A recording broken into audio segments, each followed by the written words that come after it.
각 가정에서 하나님의 말씀으로 하나 되는 성도 여러분들을 환영합니다. 오늘 함께 나누실 말씀은 고린도후서 12장입니다. 먼저 12장 1절부터 10절까지의 말씀을 읽어드립니다. 무익하나마 내가 부득불 자랑하노니 주의 환상과 계시를 말하리라. 내가 그리스도 안에 있는 한 사람을 아노니 그는 14년 전에 셋째 하늘에 이끌려간 자라. 그가 몸 안에 있었는지 몸 밖에 있었는지 나는 모르거니와 하나님은 아시느니라. 내가 이런 사람을 아노니 그가 몸 안에 있었는지 몸 밖에 있었는지 나는 모르거니와 하나님은 아시느니라. 그가 낙원으로 이끌려가서 말로 표현할 수 없는 말을 들었으니 사람이 가히 이르지 못할 말이로다. 내가 이런 사람을 위하여 자랑하겠으나 나를 위하여는 약한 것들 외에 자랑하지 아니하리라. 내가 만일 자랑하고자 하여도 어리석은 자가 되지 아니할 것은 내가 참말을 함이라. 그러나 누가 나를 보는 바와 내게 듣는 자의 지나치게 생각할까 두려워하여 그만두노라. 여러 계시를 받은 것이 지극히 크므로 너무 자만하지 않게 하시려고 내 육체의 가시 곧 사탄의 사자를 주셨으니 이는 나를 쳐서 너무 자만하지 않게 하려 하심이라. 이것이 내게서 떠나가게 하기 위하여 내가 3번 주께 간구하였더니 나에게 이르기를 내 은혜가 네게 족하도다. 이는 내 능력이 약한 데서 온전하여짐이라 하신지라. 그러므로 도리어 크게 기뻐함으로 나의 여러 약한 것들에 대하여 자랑하리니 이는 그리스도의 능력이 내게 머물게 하려 함이라. 그러므로 내가 그리스도를 위하여 약한 것들과 능욕과 궁핍과 박해와 곤고를 기뻐하노니 이는 내가 약한 그때에 강함이라. 자, 이제 고린도 후서도 거의 끝까지 왔습니다.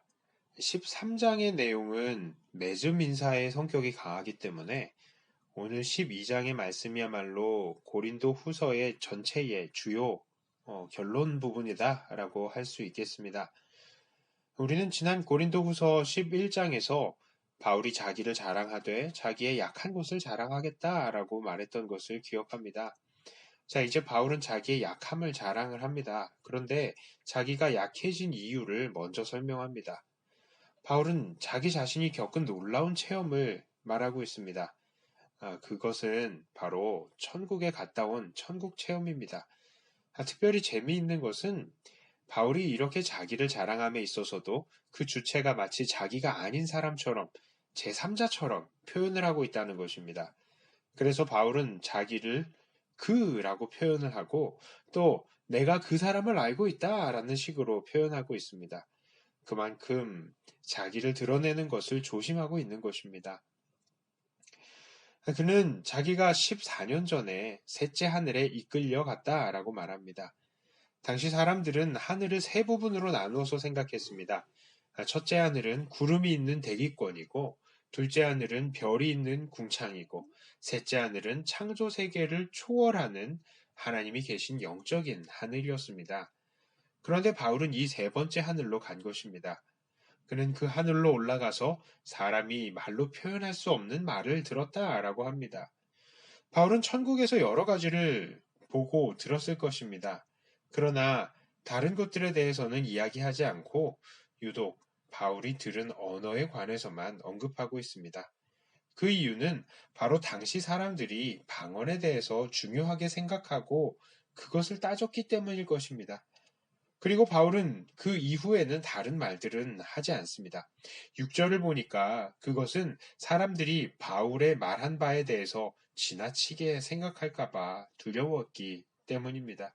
상상의 나래를 펴서 자기 멋대로 생각을 하는 것을 말하는 것이죠. 바울은 이렇게 놀라운 경험을 했습니다. 그러나 그런 경험뿐만 아니라 바울이 받은 여러 가지 계시는 결국 바울이 육체의 가시를 얻게 되는 계기가 되기도 했습니다. 하나님께서는 바울이 자만하지 않게 하기 위해서 육체의 가시를 주셨다라고 말합니다. 이 육체의 가시는 무엇인지 사람들은 정확하게 설명을 해주고 있지는 않습니다. 어떤 사람은 예수님을 처음 만났을 때에 눈에서 비늘이 벗겨진 이후로 눈이 좋지 못하다라고 이야기하는 사람도 있고, 또 간질이 있다라고 말하는 사람들도 있습니다만 그게 정확하게 무엇인지는 알 수가 없습니다. 바울은 자기에게서 그런 육체의 가시가 떠나가기를 위해서 3번이나 간구했지만 하나님께서는 그것을 들어주시지 않으셨습니다. 다른 사람들을 고치고 죽은 자도 살리는 역사를 보여줬던 바울도 자기 자신의 병은 고침받지 못한 것입니다. 왜냐하면 그 육체의 가시는 바울을 겸손하게 만들어주는 도구였기 때문입니다. 왜 그것이 겸손의 도구가 되겠습니까? 그것은 바울의 나약한 그 상태가 바로 하나님의 능력이 강하게 역사하시는 상태이기 때문입니다. 그래서 바울은 9절 하반부에서 그러므로 도리어 크게 기뻐함으로 나의 여러 약한 것들에 대하여 자랑하리니 이는 그리스도의 능력이 내게 머물게 하려 함이라 라고 말을 하는 것입니다. 오늘 우리는 이렇게 자기의 약함을 자랑하는 바울을 통해서 어떠한 교훈을 받아야 하겠습니까? 첫째로 우리의 나약함을 통해서 일하시는 하나님의 능력을 기대해야 합니다. 우리는 우리의 나약함을 통해 강하게 일하시는 하나님의 능력, 이것을 정말 바라야 됩니다. 오늘 바울은 자기의 나약함은 결국 하나님의 능력이 나타나는 계기다라고 고백을 합니다. 오늘날 우리도 이 사실에 주목해야 합니다. 많은 사람들은 자기의 약함을 부끄러워합니다. 자기의 가난함과 병약함과 외로움에 대해서 부끄러워합니다. 그러나 우리의 나약함은 결코 우리의 부끄러움이 될 수 없습니다. 왜냐하면 우리의 나약함은 바로 하나님께서 일하시는 자리를 만들어드리는 계기가 되기 때문입니다. 실제로 돈이 많은 사람이 자기의 많은 돈을 가지고 하나님 나라를 위해서 헌신할 수도 있습니다. 건강한 사람이 자기의 건강을 가지고도 하나님께 헌신할 수 있습니다. 똑똑한 사람이 자기의 지혜로 하나님의 말씀을 가르치고 앞장서서 교회를 인도해 갈 수도 있겠습니다. 하지만 그것들 가운데에 하나님께서 일하시지 않으셨다면 그 모든 일들은 그저 사람이 자기의 생각과 자기의 능력에 따라 일한 그 결과밖에는 되지 않는 것입니다. 그리고 거기에는 하나님이 영광을 받으실 자리가 아무 곳에도 없습니다. 하지만 우리가 나약함에도 불구하고 하나님께서 그 가운데에 일하신다면 그것이 바로 하나님의 능력이 나타나는 결과가 되는 것입니다. 하나님께서는 우리의 나약함 가운데에서 도저히 아무런 소망이 나타나지 않는 우리 가운데에서 역사하셔서 결국 영광을 받으시는 분이십니다. 그러므로 오늘 우리들은 우리들의 나약함을 부끄러워하지 말고 그 나약함을 통해서 일하실 하나님의 능력을 기대해야 합니다. 두 번째로 우리는 받은 은혜에 대해서 교만해서는 안 됩니다. 오늘 이렇게 자기의 약함이 그리스도의 능력이 머무는 기회를 마련해 준다는 이 바울의 고백, 이것을 통해서 우리는 고린도 교회를 생각하지 않을 수가 없습니다. 실제로 고린도 교회 사람들은 나약한 사람들이었습니다. 그들은 못 배우고 사회적으로도 낮은 자들이었습니다.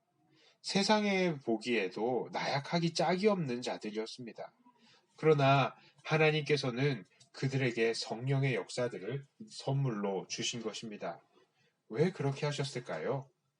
그들의 당시의 상태는 도저히 자기 자신의 육체의 조건을 자랑할 수 없는 상태였기 때문에 그들에게 임한 성령님의 역사는 오직 성령님의 역사로 인정할 수밖에 없는 그런 처지였기 때문에 하나님께서는 그들의 약함을 통해 하나님의 강함을 나타내신 것입니다. 그런데 그들은 오히려 자기들이 받은 하나님의 은사를 마치 자기의 육체적인 조건처럼 생각하기 시작합니다. 자기들이 방언을 했던 것을 보면서 이것은 내 능력이 아니라 하나님께서 내게 허락하신 능력이요 하나님의 은혜입니다 라고 자랑을 하고 그것을 그냥 겸손하게 낮아졌다면 얼마나 좋았을까요? 예언하는 사람들은 이것은 내가 내 지혜로 한 것이 아니라 하나님의 지혜입니다. 이렇게 말하고 또 병 고치는 사람들은 나는 아무 능력도 없는데 하나님께서 이렇게 병을 고치도록 역사하셨습니다. 라고 이렇게 고백을 하면서 그냥 겸손하게 낮아졌다면 얼마나 좋았을까요?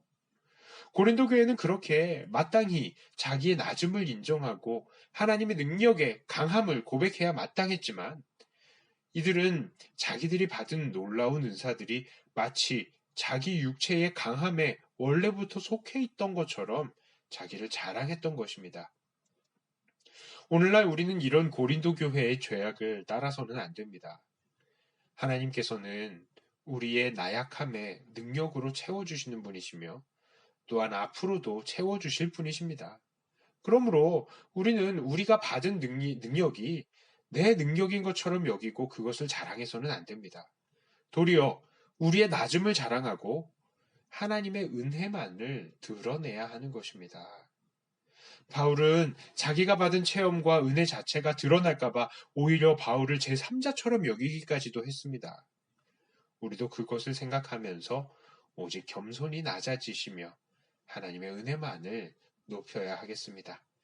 이제 11절부터 13절까지의 말씀을 읽습니다. 내가 어리석은 자가 되었으나 너희가 억지로 시킨 것이니 나는 너희에게 칭찬을 받아야 마땅하도다.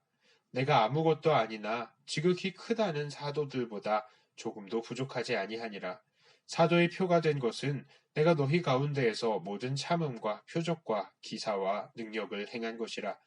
내 자신이 너희에게 폐를 끼치지 아니한 일밖에 다른 교회보다 부족하게 한 것이 무엇이 있느냐? 너희는 나의 이 공평하지 못한 것을 용서하라.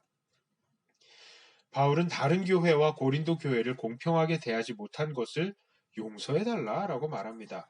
바울은 무엇을 공평하게 대하지 않았습니까? 바울은 다른 교회들에게는 금전적인 지원도 받고 여러 도움을 받으면서 폐를 끼쳤습니다. 그러나 고린도 교회에는 그렇게 하지 않았습니다. 바울은 자기를 향해서 각종 비난과 뜬 소문들을 내는 고린도 교회를 향해서 그저 끝까지 참고 견디며 각종 표적과 기사와 능력을 행했을 뿐 고린도 교회로부터는 일절 아무 보조도 받지 않았던 것입니다. 사실 고린도 교회가 복음을 전하는 바울에게 오히려 도움을 줘야 하는 상황임에도 그렇게 하지 않은 것에 대해 미안해해야 하는 그 마당에 지금 바울은 오히려 자기가 잘못했다고 용서해달라고 할 정도입니다. 바울은 왜 그렇게 고린도 교회에 아무것도 받지 않으면서도 이런 태도를 취하고 있습니까? 그것은 다음에 나옵니다. 14절부터 19절까지의 말씀입니다. 보라, 내가 이제 세 번째 너희에게 가기를 준비하였으나 너희에게 폐를 끼치지 아니하리라. 내가 구하는 것은 너희의 재물이 아니요 오직 너희니라.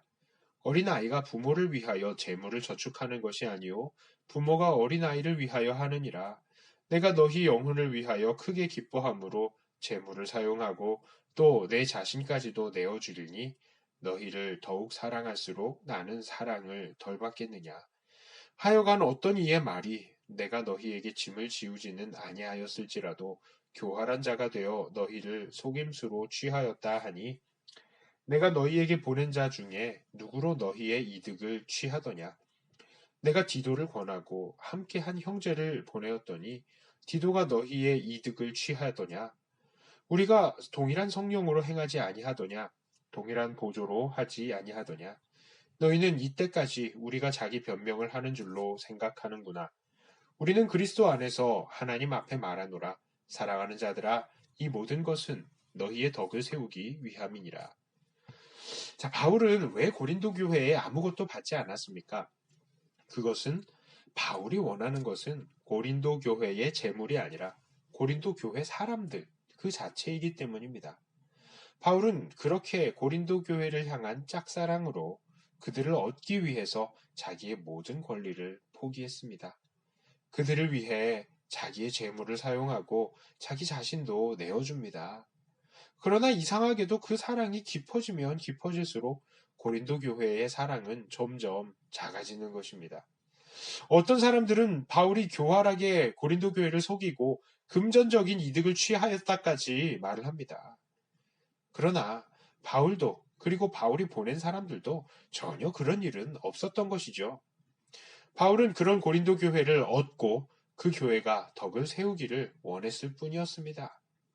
이것은 우리에게 큰 배울 점을 가르쳐 줍니다. 그것은 무엇이겠습니까? 바로 선을 행하고 복음 전하는 것을 포기하지 말라는 것입니다. 저는 특별히 이 부분의 말씀을 보면서 사람은 정말 딱 자기 수준만큼으로 다른 사람을 평가하는구나 라는 사실을 다시 한번 깨닫게 되었습니다. 그러니까 각자 자기만의 색안경을 끼고 있으면서 그것으로 세상을 평가한다는 것이죠. 빨간 색안경을 쓰면 세상이 빨간색으로 보입니다. 까만 색안경을 쓰면 세상이 까만색으로 보이는 것이죠. 오늘 고린도 교회의 색안경은 무엇입니까? 바로 육체의 잘남입니다. 고린도 교회는 육체적인 조건을 최우선적으로 생각하는 세속적인 교인들이 많았습니다. 그러니 그런 세속적인 기준으로 바울을 판단하게 된 것입니다. 그러나 그것에 대해 바울은 어떻게 대처합니까? 바울은 그저 사랑으로 하고 오히려 더 욕심 없이 아무것도 받지 않으면서 사역을 했던 것입니다. 사실 바울은 아쉬울 것이 하나도 없는 사람입니다. 그가 고린도 교회에 오해를 받더라도 그것이 사실이 아니기 때문에 바울은 그냥 그것을 무시해도 됩니다. 여전히 다른 지역의 교회들은 바울을 따르고 또 바울을 지원해 줄 그 정도였던 것입니다. 그럼에도 불구하고 바울은 끝까지 고린도 교회를 향해서 사랑과 헌신으로 다가가고 있습니다. 우리도 이런 바울의 모습을 닮아야 합니다. 고린도 교회를 향한 바울의 모습은 세상을 향한 우리의 모습으로도 생각해 볼 수 있습니다. 세상 사람들은 우리를 향해서 고린도 교회의 일부의 사람들이 했던 그런 오해를 하고 있습니다. 육체적으로는 별 볼 일 없는 존재들이고 종교를 통해서 자기들의 돈이나 빼앗는 그런 사기꾼이다라고 우리를 생각할 수도 있겠습니다. 왜냐하면 그들은 그저 그들만의 육체적인 색안경을 가지고 있기 때문입니다. 그러나 우리는 세상의 그런 평가에 낙심하지 말아야 합니다. 그리고 끝까지 포기하지 말고 사랑과 헌신으로 섬겨야 합니다. 그것이 바로 복음을 먼저 받은 자들의 의무인 것입니다. 이제 20절부터 21절을 읽습니다.